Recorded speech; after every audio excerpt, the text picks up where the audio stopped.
আসসালামু আলাইকুম রহমতুল্লাহ। দেশ এবং বিদেশের যে যেখান থেকে আমার ভিডিওটা দেখলাম, আশা করলাম আপনারা সব ভালো আছেন। আলহামদুলিল্লাহ, আমি আপনার দোয়া ভালো আছি। আর কাতার লেগে আজকে আমার 3 নম্বর দিন। তো আরও 2-3 দিনের ভিতরে ইনশাল্লাহ আশা করলাম কার্ড এত ফাইলে যে কোনো একটা কাজও লাগা যাইব ইনশাল্লাহ।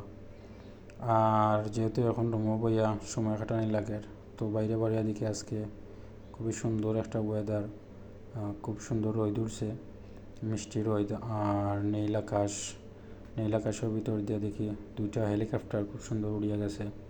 তো দেখতে খুবই চমৎকার লাগছে, খুবই ভালো লাগছে। আর কাতার আইলে অনেক কিছু দেখার আছে ইনশাল্লাহ, অনেক জিনিস শিখার আছে।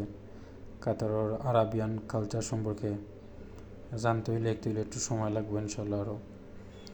আর আমরা রুমের সামনে অনেক কিছু আছে, তো আমি একটা করে দেখাইম ইনশাল্লাহ। হইল গিয়া 3টা খেজুর গাছ হলে গিয়া আরবের ঐতিহ্যবাহী একটা গাছ। আর অন্যদিকে একটা সুন্দর কিউট ক্যাট, যেটা আমরা বিড়াল হই। তো বিড়ালটা দেখতে আলহামদুলিল্লাহ মাশাল্লাহ আমার দিকে তাকাইছে বলে আমি কিতা করলাম। আর বিশেষ করে ওই জায়গায় বাইসাইকেল দেখতে পারলাম।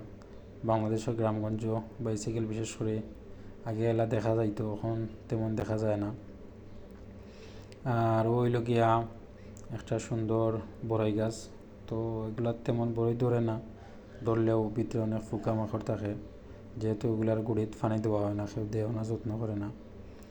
আর আমরা রুমের সামনে লেগে একটা গাড়ি রাখা, নষ্ট গাড়ি, অনেক দিন ধরে এটা আনইউজ, কেউ ব্যবহার করে না। তো কাতার অনেক সুন্দর অনেক দামি দামি গাড়ি আরবি হলে ইউজ করে। আর ওই লোকে একটা বড় পানির ড্রাম, এগুলো তো অনেক পানি আটে।